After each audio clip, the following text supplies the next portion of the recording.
राजनीति एक ऐसी चीज़ है जिसमें कुछ ना कुछ हमेशा बदलाव होता रहता है।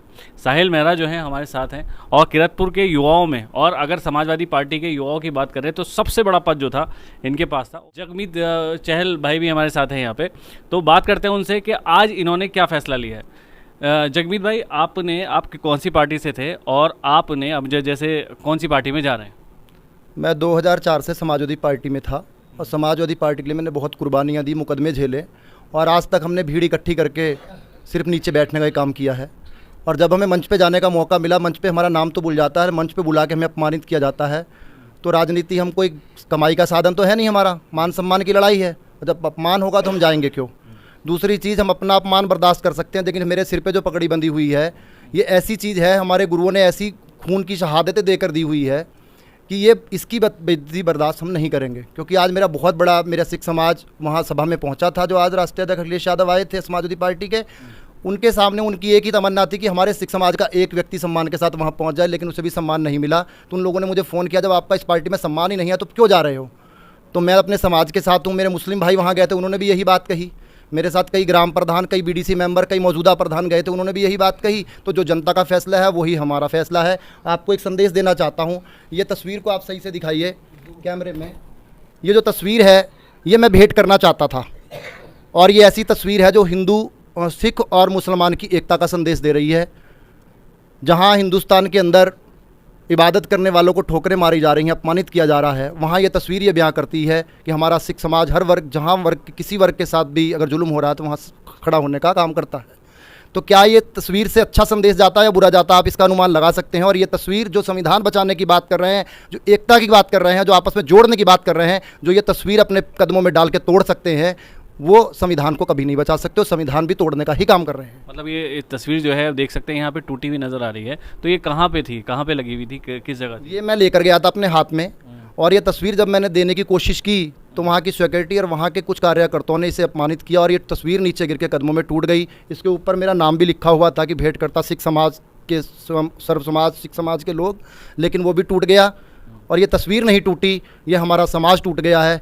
इस तस्वीर से हमारा दिल टूट गया। जब हमारा दिल ही टूट गया, हमारी जो रगों में खून है वो गुरु गोविंद सिंह का खून है, हम अपमान बर्दाश्त नहीं करेंगे। दूसरी बात, हमारे प्रत्याशी ने, जो हमें पता चला कि ये परिवार में कोई रूठ जाता है उसे मनाने का तरीका क्या होता है, उसे ये भी नहीं पता। वो जज की कुर्सी तो उठ के आ गया, लेकिन उनकी वर्डिंग क्या थी मैं आपको बता दूंगा। और मैं जो कहूँगा सच कहूँगा, कल को लोग इस पर झूठ साबित करें या इस पर टिप्पणी करें, वो मैं बर्दाश्त नहीं करूँगा। क्योंकि मैं अपने इष्ट और अपने गुरुद्वारे पे खड़ा होकर कह सकता हूँ कि जो कहूँगा सच ही कहूँगा। उनकी वर्डिंग थी, जगमीत भाई बताओ क्या हुआ। मैंने कहा जी, आपने, पहली बात तो ये है कि आप प्रत्याशी हो। मैं मंच पे जाने के लिए सीढ़ियों पे खड़ा रहा, मैंने कहा जज साहब, तो आपने पहचाने से इनकार कर दिया। उनकी वर्डिंग ये थी, भाई जब मैं जज की कुर्सी पे था आप किस पोजीशन में आए थे और आज किस पोजीशन में खड़े हो और कैसे बात कर रहे हो? मैं उनसे ये पूछना चाहता हूँ कि आप इस बात की कसम खा के कहेंगे कि आप जज की कुर्सी पे थे और मैं आपसे मिला था? पहली बात तो मैं आपसे मिला नहीं। जब आपने रिजाइन कर दिया मैं आपसे मिला हूँ, आपका चाय का कप पीने का गुनहगार हूँ। इसके अलावा मैंने आपसे क्या लिया और क्या फ़ायदा ले लिया? कौन सा मेरा मुकदमा बरी करा दिया? और आप मुझे इस चीज़ की सीधे सीधे धमकी दे रहे हो, और आज आप इस ट्यूनिंग में बात करोगे तो कल को जनता के साथ क्या व्यवहार करोगे? तो ये हमारे ऊपर जो प्रत्याशी थोप दी जाते हैं कहाँ कहाँ से लाके, इन्हें कुछ पता तो है नहीं राजनीति करने का। आज का समाज सम्मान चाहता है और अपमान बर्दाश्त नहीं है। हम अपमान बर्दाश्त नहीं करेंगे। इन सब चीज़ों को मद्देनज़र रखते हुए हमने आज़ाद समाज पार्टी ज्वाइन करने का फ़ैसला लिया है। मेरे साथ शाहिल भाई हैं, ये भी आज़ाद समाज पार्टी ज्वाइन करने का फ़ैसला ले रहे हैं। और इसके अलावा आसिम जलाल साहब बैठे हुए हैं हमारे भाई, ये भी आज़ाद समाज पार्टी ज्वाइन करेंगे। इसके साथ साथ वन गुजर के बहुत बड़ा गुजर समाज का तबका हमारे पास समाजवादी पार्टी ज्वाइन करेगा।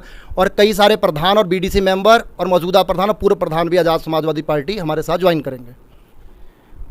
इतना बड़ा पद था, अगर किरतपुर की बात करें तो युवाओं में सबसे बड़ा पद आपके पास था, और आपको अभी कुछ टाइम पहले ही बहुत बड़ा पद दिया गया था। उसके बाद एकदम से ऐसा क्या हुआ कि एकदम आप पार्टी छोड़ रहे हैं या उसका साथ छोड़ रहे हैं, जबकि लगातार आप काफ़ी टाइम से साथ बने हुए थे? देखिए, आपका अगर कैमरा घूम सकता हो तो आप सबसे पहले ये दिखाइए, यहाँ सब लोग बैठे हैं।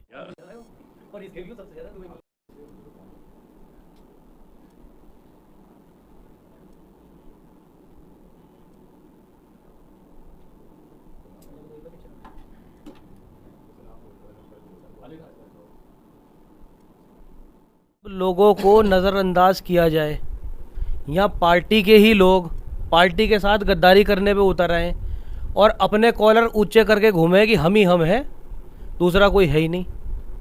तो आप लोग सब जानते हैं कि पार्टी प्रत्याशी को किस तरह से कैप्चर किया गया है, किस तरह से गुमराह किया गया है और किस तरह से एक किरतपुर के नगर का आदमी पूरी समाजवादी को खाने का काम कर रहा है।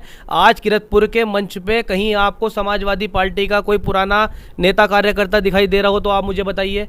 सबको दरकिनार किया जा रहा है, पार्टी के पदाधिकारियों को दरकिनार किया जा रहा है, पार्टी के प्रोटोकॉल को दरकिनार किया जा रहा है। क्या अगर एक ही आदमी से अगर पार्टी चलती तो जो मुख्यमंत्री बन गया वो कभी हटता ही ना? तो अगर पार्टी के कार्यकर्ताओं की अनदेखी होगी और पार्टी के कार्यकर्ताओं को, युवाओं को नहीं पूछा जाएगा तो पार्टी को कौन वोट देगा? आज युवा जो पार्टी के पदाधिकारी हैं, क्या सिर्फ वो वोट देने के लिए, भीड़ लेने के लिए ही रह गए? हम राष्ट्रीय पदाधिकारी हैं, हमें युवा फ़ोन करते हैं कि बताइए पार्टी में हमारे लिए क्या है क्या नहीं है। जब पार्टी प्रत्याशी सुनने को तैयार नहीं है, बात करने को तैयार नहीं है, अभी चुनाव नहीं निपटा, तो बताइए हम लोग क्या करेंगे? अच्छा, इसमें जो है अभी जैसे इलेक्शन तो नज़दीक आ गया, 19 तारीख को है इलेक्शन, और जैसे आज जो है चुनाव प्रचार भी रुक गया है, तो इतना देर से क्यों फैसला लिया? देखिए, फैसला कोई भी देर से नहीं हुआ करता, हर चीज़ एक निर्धारित समय पर होती है और परिस्थितियाँ कुछ ऐसी बन जाती है कि फैसला लेने पे आदमी विवश हो जाता है। हमने बहुत प्रयास करे कि पार्टी प्रत्याशी को समझाया जाए। जब पार्टी प्रत्याशी किसी की सुनने को ही तैयार नहीं है, भाई जब पार्टी पदाधिकारियों की नहीं सुनेगा तो किसकी सुनेगा? आप बताइए फराज भाई, किसकी सुनेगा? अच्छा, इसमें ये भी है क्या, स्टेज की लड़ाई तो नहीं है कहीं? नहीं, स्टेज पे अगर नहीं है तो इसकी कोई लड़ाई तो नहीं? स्टेज की कोई लड़ाई नहीं है, स्टेज की लड़ाई का तो कोई मैटर ही नहीं है। भाई एक बात बताइए, मीटिंग की जानकारी नहीं दी जा रही, मीटिंग में किसी को पूछा नहीं जा रहा। आप लोग कवरेज कर रहे हो, आप अपनी ईमानदारी से बताइए, किरतपुर के जो पुराने समाजवादी पार्टी के लोग हैं उन लोगों को क्यों नज़रअंदाज किया जा रहा है? क्या उन लोगों के वोट नहीं है? क्या उन लोगों के वोट आपको चाहिए नहीं? हमारा प्रत्याशी से ये कहना है कि आप सबके घर चाहिए, आप क्यों पार्टी बन रहे हो? किसी की विधायक से मुखालफत है, विधायक तो नहीं चाहता उसके घर जाए आदमी। किसी की चेयरमैन से मुखालफत है, चेयरमैन तो नहीं चाहता उसके घर जाए। प्रत्याशी की तो किसी से मुखालफत नहीं थी, तो प्रत्याशी क्यों नहीं जा रहा किसी के घर, क्यों नहीं बुला रहा उन लोगों को? तो पार्टी के अगर लोगों की बेइज्जती होगी तो हमारा दायित्व है उन लोगों को मान सम्मान दिलाने का या उन लोगों के मान सम्मान की रक्षा करने का। अगर हम ये भी नहीं कर पाए तो फिर हमारा पार्टी में रहने का क्या फ़ायदा? बताइए। एक आदमी आपके सामने बैठा है, आप खुद बता रहे हो कि सबसे बड़ा पद मेरे पास है, मैं उस पद का भी त्याग कर रहा हूँ। क्यों? क्योंकि अपने लोगों को जब सम्मान नहीं दिला पा रहा तो ऐसे पद को रख के मैं क्या करूँगा? बताइए आप, जब मैं लोगों को सम्मान ही नहीं दिला पा रहा। बस पद से ही तो सम्मान है। जब पद की गरिमा पार्टी के लोग नहीं रख पा रहे हैं या उस पद को कुछ नहीं समझ रहे हैं तो फिर ऐसे पद का क्या करूंगा मैं? बताओ जी। क्या कहना चाहेंगे? अब जैसे अब जा रहे हैं, एक नया सफ़र शुरू करना जा रहे हैं, तो क्या नई नई चीज़ें मिलेंगी अब देखने के लिए? भाई नई चीज़ यही देखने को मिल रही है। आज जो वहाँ भीड़ हम लेकर गए थे, उस भीड़ में किसी भी व्यक्ति ने हमारे प्रत्याशी का चेहरा नहीं देखा, और वो हमारी वजह से आए ना। जो मेरे साथ 400-500 लोग आए हमारी वजह से। सर्व समाज के लोग थे, मुस्लिम भी थे, वन गुजर भी थे, सिख समाज का भी था। गेहूं की कटाई चल रही है, गन्ने की बुआई चल रही है, किसान को 1 मिनट की फुर्सत नहीं है। कितना कीमती समय छोड़ कर आए होंगे। वो तो ये देखना चाहते थे ना, जिसके साथ हम आए कम से कम उससे सम्मान मिल जाए, हमें नहीं मिलता तो। लेकिन अगर हमें अपमानित किया गया है तो ये अपमान तो बर्दाश्त नहीं होगा ना। दूसरी चीज़, लड़ाई स्टेज की नहीं है भाई। हम ये कहते हैं प्रत्याशी से कि भाई जिस जनता ने तेरा चेहरा नहीं देखा, हमारी वजह से आ रही है, तो कम से कम यार जनता का वहाँ तो अभिनंदन कर ले, वहाँ तो उसका स्वागत कर ले। जब तेरे पास चल के कोई आ गया, क्या तुम ऐसा चुनाव लड़ो, तुम्हारे पास फुर्सत ही नहीं है 1 मिनट की? ऐसा चुनाव लड़ोगे? और हालात पहले से ही अच्छे नहीं थे, हालात पहले से ही आज़ाद समाज पार्टी के पक्ष में बने हुए थे, क्योंकि ज़्यादातर मुस्लिम भाई आज़ाद समाज पार्टी की तरफ दौड़ रहे थे पहले से ही।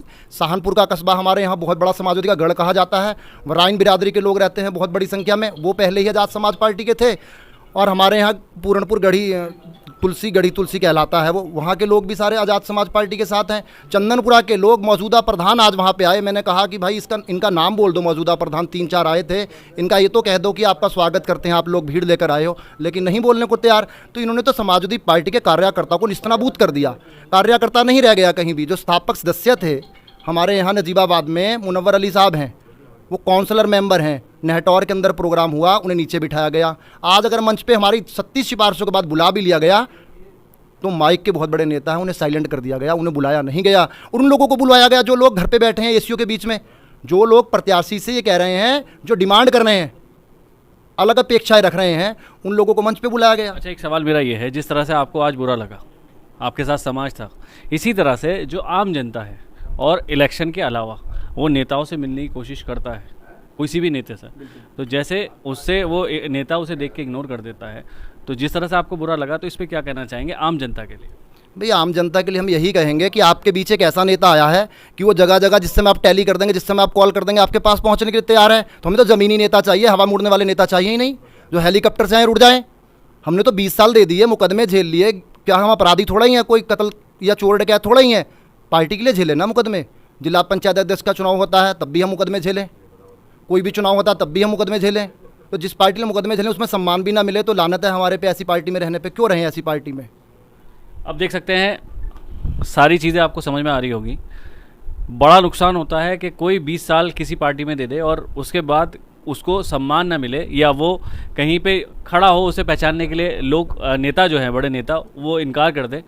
तो ये आप समझ सकते हैं कि क्योंकि आप जनता है और आपने ये चीज़ महसूस की होगी, क्योंकि आप भी किसी नेता के सामने खड़े होंगे और उस नेता ने जब उस आप वोट लेने के लिए वो आपके घर पे आया था तो आपसे बहुत अच्छी बात करी थी। वहीं जब आप इलेक्शन जिता देते हैं उसे, उसके बाद जब आप उससे मिलने के लिए जाते हैं तो वो आपसे बात भी नहीं करता। बहुत बड़ा बात है, समझने की बात है। तो आज इन लोगों ने जो कहा वो आपने सुना। मैं अगर किरतपुर की अगर हम बात करें तो किरतपुर में सबसे अहम रोल जो निभाते हैं वो रिक्शा जो चालक हैं हमारे, वो निभाते हैं। तो जिस तरह से आपने ये सारा प्रोग्राम देखा तो अब्दुल हमीद भाई भी हमारे साथ है, जो रिक्शा यूनियन के जितने भी सीनियर लोग हैं उनमें से एक शामिल हैं। तो अब जो है किसी पार्टी को उन्होंने सपोर्ट किया है, तो वजह क्या रही वो पूछते हैं। वजह ये रही है, आज तक हम जो है 3 चुनाव हम अपने विधायक जी को लड़ा चुके हैं और विधायक जी से हमने कभी एक काम के लिए कहा था, उन्होंने वो भी नहीं किया कभी। और जो हमारी मांगे थी कभी आज तक उन्होंने, विधायक जी ने भी हमें ये नहीं मुड़ के देखा कि ये इनकी मांगे होनी चाहिए नहीं होनी चाहिए। वो मंत्री भी रहे समाजवादी के और उसके बाद में फिर चेहरा उन्होंने कहा कि साहब हम जो है काम करेंगे। फिर तीसरा के फिर हमने उनको चुना और चुनने के बाद में फिर पार्लियामेंट में भेज दिया गया, विधानसभा। और जब भाई कोई करने के लिए तैयार नहीं है तो युवा जो हमारे जो रिक्शा चालक हैं वो ये कहते हैं कि जब आप लोगों का कोई काम ही नहीं होता है या किसी तरीके कोई बात ही नहीं होती है तो आप लोग इस पार्टी के अंदर रहने से क्या फ़ायदा है। अब साहिल मेहरा जो हैं वो हमारे रिक्शा यूनियन से जुड़े हुए हैं और जहां ये तैयार हैं हम वहां भी जाने के लिए तैयार हैं इनके साथ, साहिल मेहरा के साथ। कौन कौन से मुद्दे हैं अब जो आगे आपके हैं जो आने चाहिए, जो मतलब जनता सुने कि एक रिक्शा जो चालक है उसकी समस्या क्या क्या होती है? रिक्शा चालकों की समस्या ये होती है, हमारे जो पिछले जो चुनाव हुए थे उसमें अखिलेश साहब ये कह गए थे हमारे मुस्लिम इंटर कॉलेज के अंदर कि सभी युवाओं को जो है रिक्शा दी जाएगी और पंजीकरण कराया जाए। किरतपुर के अंदर कोई, या मेरे ख्याल से 435 रिक्शे वो हमारे लुशे वीरा ने बिजनौर के अंदर विधानसभा में बांटी थी और उसके अलावा कोई भी पूरे ज़िले के अंदर कोई रिक्शा हमारे को नहीं दी गई। और हमारे रिक्शा चालकों को पंजीकरण भी कराए और पैसे भी लगे, उसमें समाजवादी ने कुछ भी हमारे साथ में अभी तक कोई ऐसा व्यवहार नहीं किया। और हमें मोहब्बत चाहिए और प्यार चाहिए और विधायक के हम पास जाते हैं, वो जरा सी एक जगह कोई भी प्रत्याशी आता है उनके पास गांव का, वो गांव वाले को उसको जो है उसको इज्जत देते हैं। हमारे साथ में 550 रिक्शा चालक हैं और हमें कोई सम्मान वाली बात हमारे विधायक भी नहीं देते। और हमने पीछे जो है गठबंधन में जो है उन्हें चुना था, बीएसपी के जो नेता थे, क्या नाम गिरीश चंद को भी हमने सपोर्ट किया था। उन्होंने भी कोई मुड़ के 5 साल के अंदर किरतपुर को आगे नहीं देखा। हमारा कहना यह है जो किरतपुर को आगे देखेगा वो हमारा काम नहीं, वो जनता का काम करेगा। और हम चुन के तो भेजते हैं, इसलिए भेजते हैं कि छोटे वर्ग के काम में आए कोई, वो जब जीत जाते हैं तो वो अपना एसी के अंदर जाके बैठ जाते हैं और उसके अलावा कुछ नहीं कर पाते हैं। और जनता को ऐसे आदमी को कोई ज़रूरत नहीं है। आप देख सकते हैं एक रिक्शा चालक जो है हर क्षेत्र में, जिस क्षेत्र में वो रिक्शा चलाता है वो घर घर जाता है, हर एरिया में घूमता है और उसकी खुद की ज़िंदगी में भी बहुत सारी परेशानी होती है क्योंकि वो अपना परिवार चला रहा होता है और बहुत सारी समस्याओं से वो लड़ रहा होता है। तो जो बात कही होगी दिल से कही होगी। आपने सारा इंटरव्यू देखा, एक घर में जनता यहाँ पे मौजूद थी, साहिल मेहरा और सब जो थे वरिष्ठ यहाँ पे मौजूद थे, उन्होंने अपनी बात रखी। आप अब फैसला कीजिएगा क्या लग रहा है क्या नहीं, क्योंकि जनता किसके साथ है और किसके साथ नहीं है वो फैसला आपका है। हमारा सिर्फ दिखाने का काम है, जनता क्या कह रही है वो सुनाने का काम है। बने रहे हमारे किरतपुर न्यूज़ के साथ, और मैं मोहम्मद फराज, किरतपुर न्यूज़।